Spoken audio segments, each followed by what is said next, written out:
Welcome to Reward Nerds, the podcast that deep dives into the areas of compensation and benefits. My name is Jon, and I'm your host, and I'm your fellow reward nerd. Welcome to this first episode of Reward Nerds. This is the episode where we're going to introduce the concepts and ideas behind the podcast. My name is Marie, and I'm partner and CMO at Nordic Reward Partners. And I'm Jon. I'm the founder of Nordic Reward Partners and the CEO. I am a reward nerd. I've been within the rewards field for now 20 plus years. And I just want to, briefly tell you about why on earth we're doing this and what Nordic Reward Partners is. So we are basically helping companies making sure that the rewards setting kind of really works and what they're working with is actually implemented in the company. So it goes from theory to practice. So we, when we started 4 years ago, I had the background of 15 plus years in global consultancies, names you would know, and also been basically building a global rewards department from scratch for a very large company. And during that time, I basically realized, this was my feeling, that I felt I couldn't really get specialized rewards help from the big global consultancies because there were very often kind of predefined solutions. And that to me was difficult in the position I was in. So I was thinking already back then that at some point I wanted to make a different kind of consultancy, one that was based on specialists, so practitioners, which very likely is the biggest group of listeners out there. And so this is what the company is based on, people that have been around the block for a few years, that have seen an annual cycle or 2 or 10, and understand that you cannot do rewards in isolation, that understand that you may have the best designed rewards program, but what does that help if your HR business partners doesn't understand it, doesn't know it? What does it help if you don't have top executive buy-in? Then the program may be well designed and people may understand it. But if you don't have that power behind you, the changes that are needed aren't going to happen. So that's kind of the basis as to why we started the company. And in a way, the reason for making this podcast, to get the word out and to make sure that rewards gets broader, goes from let's say, the old thinking of the compensation and benefits field where it was very transactional, to now actually being a very important and strategic part of HR and the business. You could say that rewards bridges HR and finance. So we're going to talk about, in this podcast, everything that's relevant for rewards and thus relevant for finance and HR. So we hope that people out there are going to be interested and learn a little bit more about this very nerdy area. Because not that many people know rewards. It's not a topic that you can study at university. So this is one of the ideas behind this podcast, is to actually bring more knowledge to the table, pass on the torch. Yeah, and I've been working with rewards for more than 20 years now, and I'm always fascinated when I talk to people outside of the nerdy community that we basically are. They have no clue that this area even exists. And what I find fascinating with it, and I always raise this, is the fact that this is actually representing the biggest cost of the company. At the same time, it's also the most private thing for the individual, because it's the transaction between the employer and employee. It's getting paid for doing your job. So the fundamental thing of the interaction between an employee and an employer and the biggest cost of the company, and yet it's a niche. I find it fascinating, and to some extent we want to challenge that. We want to get the word out to make sure people really get to understand what this area can do. It's a growing area, but it's growing in percentages pretty fast, but in actual people very slowly. Yeah, and a lot of companies have big departments for procurement. So they look at all the costs, everything they're spending, but they're not looking at the biggest cost of the company. And that is quite fascinating. So this is what we want to encourage everyone to start doing, is to work actively with rewards.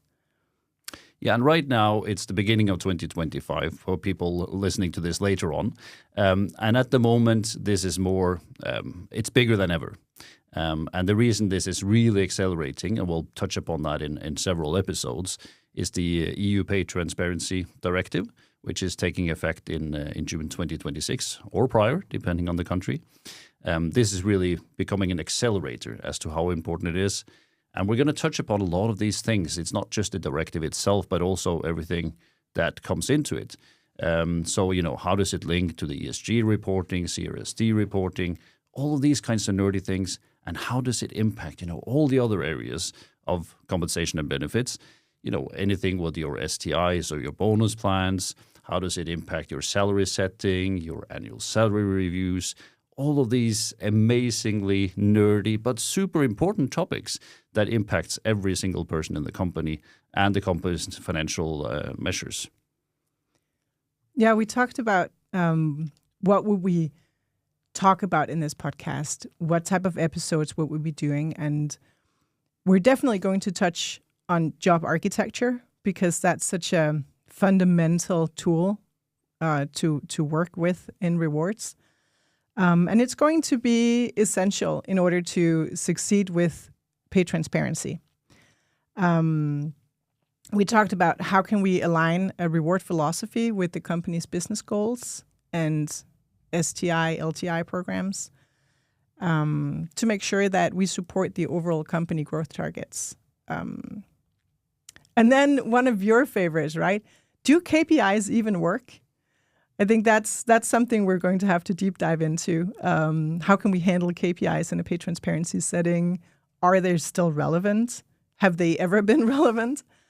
And then, of course, probably the most important part for any reward nerd out there listening is how do we ensure that we get the management buy-in to succeed with the projects that we need to do in order to be compliant with the Pay Transparency Directive or the CSRD reporting and things like that.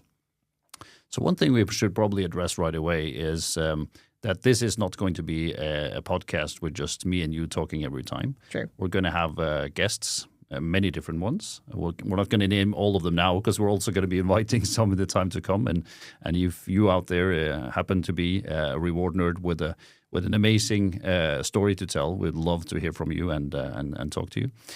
We're located in Copenhagen, in Denmark, but we are basically reaching out, mostly to Northern Europe and Europe as a whole, but of course we cover global cases too.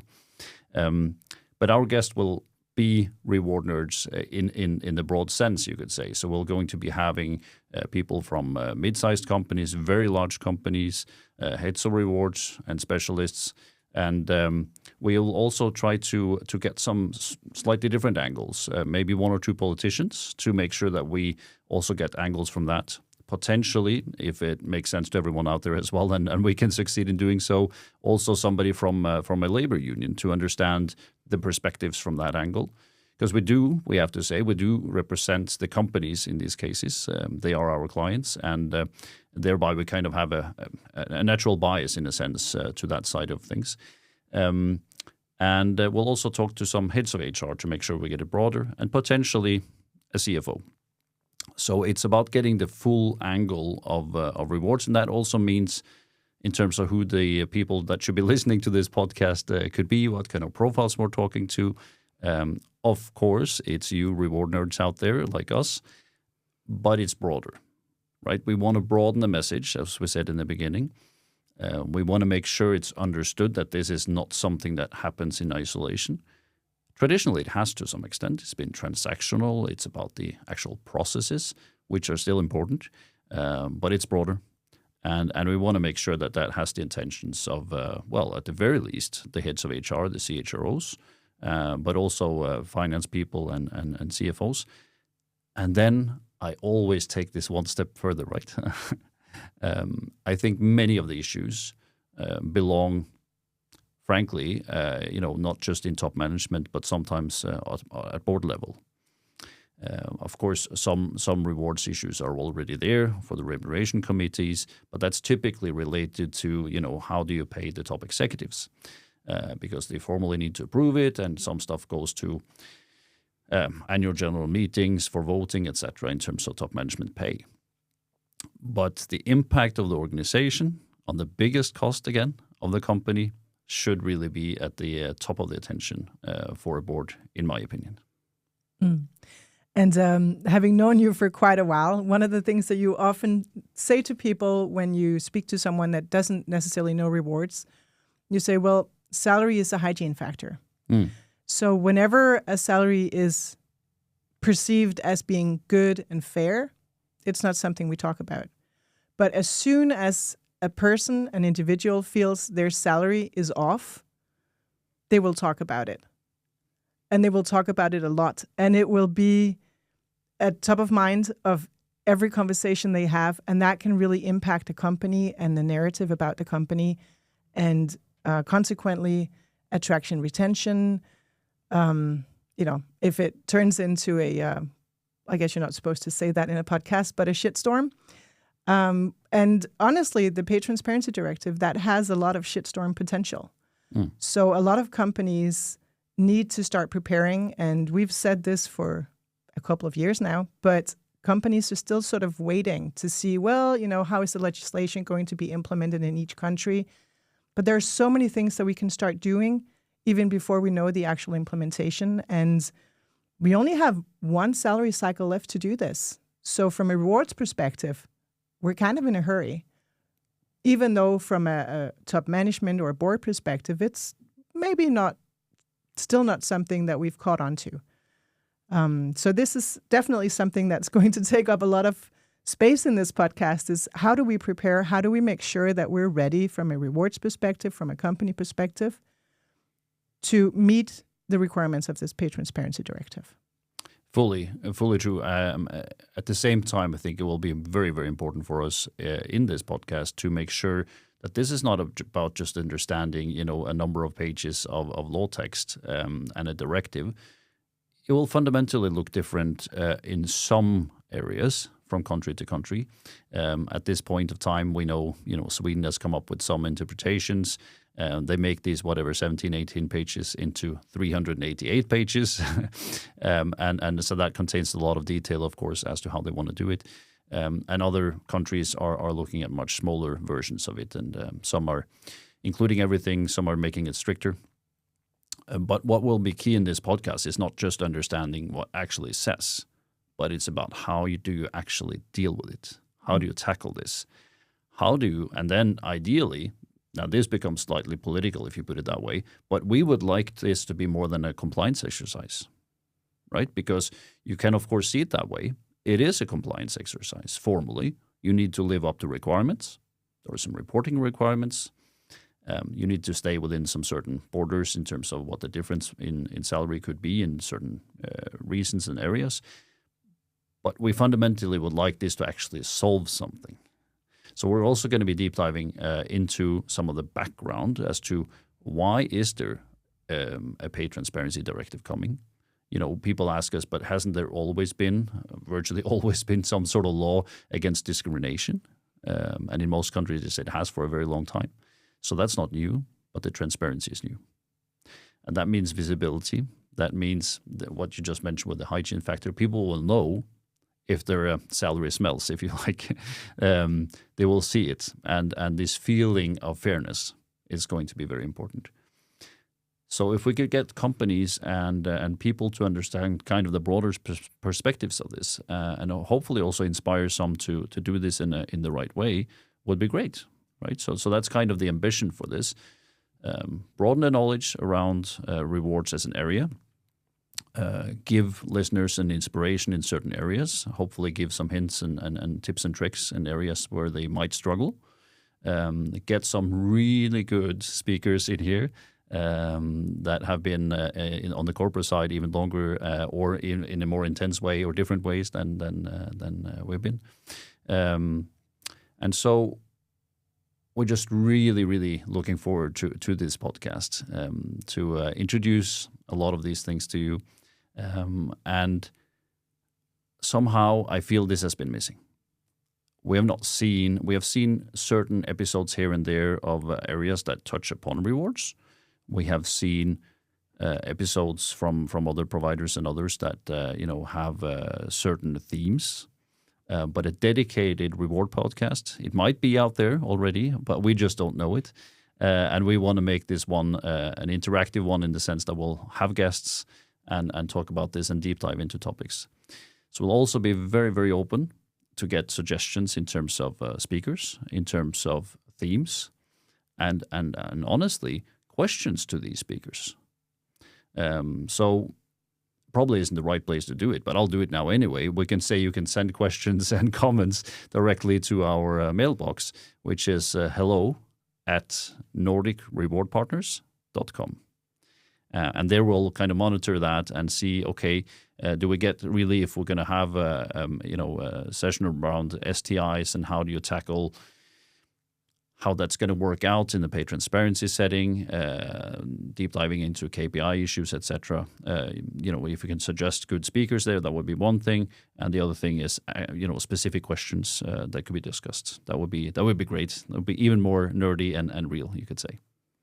Or if you're a reward nerds in a company and you have done something amazing that you want to share with everyone, because we are looking to share best practice examples, company cases, discussing how do we overcome some of the barriers that we often meet as reward people. And one thing that we definitely want to make sure is that the solutions are not just going to be theoretical.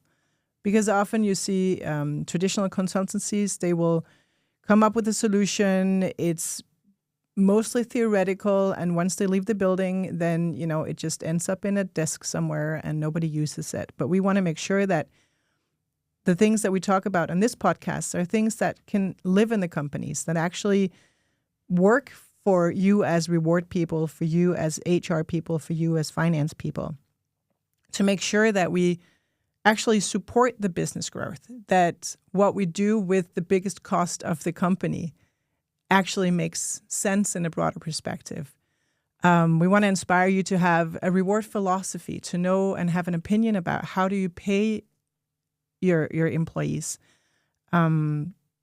Basically, we want to get the word out there that rewards is really cool, even though it's kind of nerdy, and it really does contribute to the business. So I think with that, welcome to Reward Nerds, the nerdy podcast for rewards people and people that are interested in the areas of compensation and benefits and anything that kind of impacts this, as we say, this link between HR and finance.